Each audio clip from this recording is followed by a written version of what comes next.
Welcome to the News and Why It Matters. I am Sara Gonzalez, and today Joe and Dr. Jill Biden took a break from one of their many beach vacations in Delaware to finally make their way over to Maui to visit the damage from the fires that ravaged the area, claiming the lives of over 100 people so far, with over 1,000 still missing. Hawaii Governor Josh Green said over the weekend that 85% of the land has been searched by rescue teams and cadaver dogs, but some of the missing people may never be found. Watch. 85% of the land of the impact zone has been covered now by what amounts to an army of search and rescue teams and 41 dogs. So at 85% of the land's been covered. Now we go into the larger buildings, which require peeling back some of the floors and structures. That last 15% could take weeks. We do have extreme concerns that because of the temperature of the fire, the remains of those who have died in some cases may be impossible to recover meaningfully. So there are going to be people that are lost forever. And despite the widespread criticism Biden received for his no comment response when asked about the wildfires over a week ago, and also despite the fact that the emergency began almost 2 weeks ago and Biden is just now getting around to visiting the area, over the weekend, FEMA Administrator Deanne Cresswell defended Biden's response, or lack thereof. Watch. The president has faced some criticism from Republicans because he spent about 5 days not talking about this as many of the devastating images and numbers were coming. Do you think the Republican criticism of the president's willingness to talk about this in public, or lack thereof, is fair criticism? You know, what I can tell you is the president directed me to go to Maui to assess the damage, meet with the governor, meet with the local officials, you know, giving me the opportunity and the space to make sure that I can understand what's going on, and then I report back to the president. I was in complete communication with him throughout this event. And although Biden finally made time in his schedule to visit the area, it may be too little too late, as residents in recent days have become furious at his lack of interest in their tragedy. And right now, the Maui community is helping the Maui community. And it's really affected me because where's the president? He decides to come here this week, to come here next week. I mean, like, aren't we Americans too? Like, we're part of the United States, but why are we getting put in the back pocket? Why are we being ignored? Now, I want to bring in independent investigative journalist Nick Sortor, who has been on the ground in Hawaii far longer than Biden, actually. Nick, thank you for joining us. I know that I'm sure your days have been slammed and incredibly busy, and we appreciate you taking the time. I want to start with a report from the Daily Mail, which has indicated that locals in the area say that the number of those killed is closer to 500. They say that the morgues are running out of body bags. There was one resident that told the outlet, "I know there are at least 480 dead here in Maui, and I don't understand why the authorities are not saying that. Maybe it's to do with DNA or something," she says. So have you seen anything on the ground to indicate that the government has not been truthful about the death toll so far? Yeah, Sarah, absolutely. I know at this point that the government has not been truthful about the death toll. They're not talking about the death toll of the children either, which is one of the scariest parts of this entire thing. That is what the people here in Maui want to know. Now, when it comes to the morgues, there's one morgue here, one permanent morgue, and it's at the hospital here in Maui, the main hospital. They set up a temporary morgue at the police station. So there are not too many places that these bodies could be placed. I do know that the morgue's hospital is full, and it holds several hundred people, okay? So I can't confirm that they died in the fire yet, but for whatever reason, the morgue is full, and they had to set up a temporary one over at the police station as well. So they've now frozen this confirmed dead number at 114. It has not risen here in the past 2 days. I can't tell you why, though. But luckily, we have Joe Biden coming over. He cut his vacation short from Lake Tahoe, actually. I know you were mentioning the vacations he was having in Delaware. This was vacation number 2 for the week. I get them confused. Unfortunately, he had to cut that one short. Yeah, you do. I can't keep up with the vacations. Yeah. So I know you being on the ground there, I've been following your work, your tweets, and you seem to be very upset. I mean, rightfully so, but I want to read a couple of your tweets here. You said, as someone who's been on the ground here in Maui for several days, let me be clear, this is not a natural disaster. This fire was started by humans, whether accidentally or intentionally. The government lies are absolutely enraging. And then I want to read you one more here.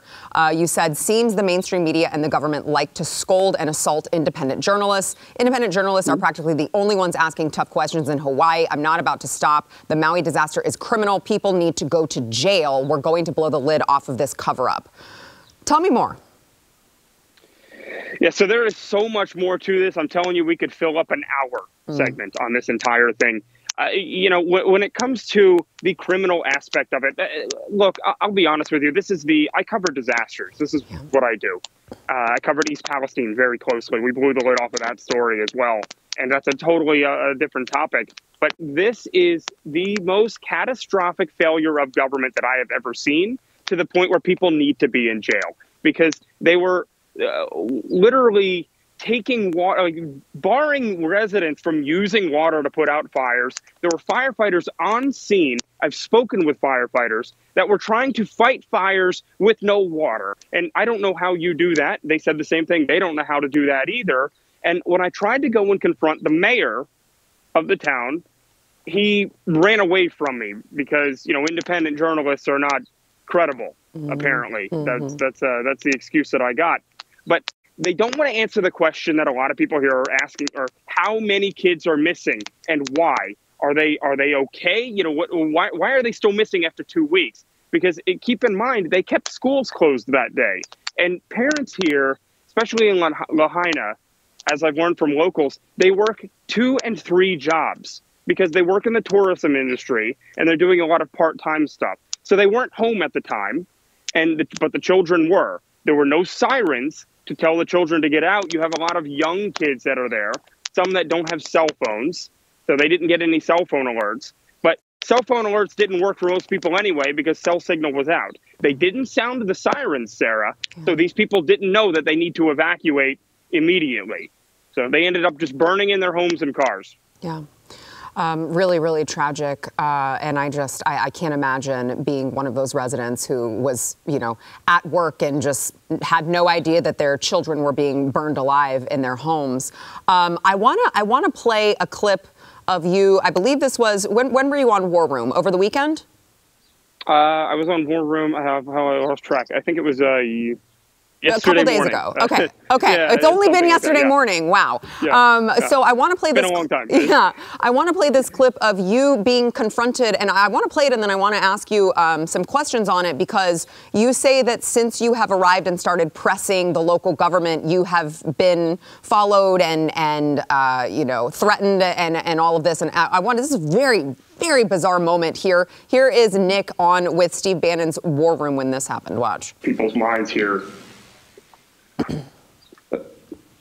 Hey, what's up, Nick? I've been trying to reach you. Been reaching out to you on X. We're supposed to be meeting with people here. What victims have you got? Okay, yeah. So this is. So you're seeing this live right now. People actually tracked me down. I thought you were staying in a tent. You said you were coming and staying in a tent, Nick. You're taking up resources. I'm not taking up any resources here. Yeah. So, Nick, you say that this started occurring after you got there and started, like, the local government realized that you were going to push them for answers? Right. So there's a video that, and I can't make the direct link, right? I can just report on the fact that it happened at the timing was very weird. The night before this happened, I was able to, along with a resident, approach the mayor and press him on how many children are missing and why is he not giving those numbers. We know that he knows those numbers. Okay, he's trying to cover his own butt, so that's why he's not telling us. But we pressed him very hard to the point where I got put in a headlock by his security because I kept trying to press him on it. And so that video will be posted later today. I've been kind of weighing whether or not to release that because I don't want to make the story about me. But that ends up what's happening when you have somebody follow you to your hotel at 5:45 a.m. I was standing in the back of the hotel at the time, and this guy came up behind me. I was able to see him through the monitor, I could see my own video feed. He walks up behind me, and I lost my words. I was spooked because there's nobody else there, nobody to see it. So since I've had to hire private security, I've had to move hotels, I had to get a new rental car because I can't have these people coming after me like this. I mean, who goes to somebody's hotel at 5:45 in the morning, and why? He didn't know that I was going to do a live hit. Why was he there? Yeah, it does make you wonder too, Nick, because I mean, you're out there, as you pointed out, you were the person who was the first on the scene in East Palestine, Ohio. You're out here trying to bring awareness to things that the mainstream media is not covering. So if you're a resident in that area, don't you want your story being told? Like, aren't you glad that Nick Sortor is there rather than coming and being threatening and trying to stalk you? Like, it just seems weird to me. If something is going on, don't you want people to find out about it? Yeah, so Sarah, this is the importance of having journalists like you and me that actually report on this stuff, is because what happens in these disaster areas, especially when there's a lot of government involvement, is you look back at East Palestine, Ohio, where the story went away totally until we got there on the ground and started pressing the government on this stuff and forcing them to come. Nobody was talking about it at that point. The government wasn't talking about it. FEMA wasn't there. The EPA wasn't there. Nobody was there. Joe Biden wouldn't even mention it. He's still running away from it now. But, we were able to get both the U.S. senators to come down there, the EPA administrator finally to come down there. But without people like us, they won't do anything. Trust me, FEMA will go away. They will leave here, within the next couple of weeks if the media attention goes away. Now, I will say one more thing on that. FEMA said that they were going to be giving people who were displaced out of their homes and economically displaced as well. Because keep in mind, there is a huge this industry here, the economy, is run out of tourism. Yeah. They originally said they were going to be helping people that were economically displaced. Well, they decided to quietly backtrack on that, as I heard yesterday. And a lot of residents that lost everything aren't even getting FEMA money at this point. So unless we continue to pound them, these people are going to suffer. Well, I mean, Nick, I guess maybe if these displaced residents, they could try, I don't know, maybe moving to Ukraine and they'll actually get some money from the United States government. That's great. All right, Nick. I laughed, but it's sad. It is. Really is. Well, you laugh. $24 billion to Ukraine, $700 to some Lahaina residents. Right, exactly. I mean, laugh so we don't cry is what we say on this show. Nick, I appreciate so much the work that you are doing. Tell everyone you're independent. So how can people help you? Yeah, so the best place to find me is on X. You can go to x.com/ it's at Nick Sortor, NickSortor. You can see it right there at the bottom of the screen, actually. and yeah, I mean, that's where I do most of my reporting, and then great journalists like Sara pick it up, and then we can do these live hits. So thank you, Sara. I really appreciate it. We appreciate it, and we'll be on the lookout for your video that you're posting later today. You have to post that, Nick. I realize you don't want the story to be about you, but it's not necessarily about you. It's about the cover-up. It's about the defense mechanisms. It's about why are you being so defensive here? Why are you getting violent if there's no cover-up? If everyone's being truthful, there would be no need to get so defensive. So I appreciate you being there and telling the story that needs to be told, and we'll talk to you soon. Thank you, Sara. Thank you. If you like that clip, there is plenty more where that came from. Click the link in the description below to subscribe to the News and Why It Matters YouTube channel to watch the full episode.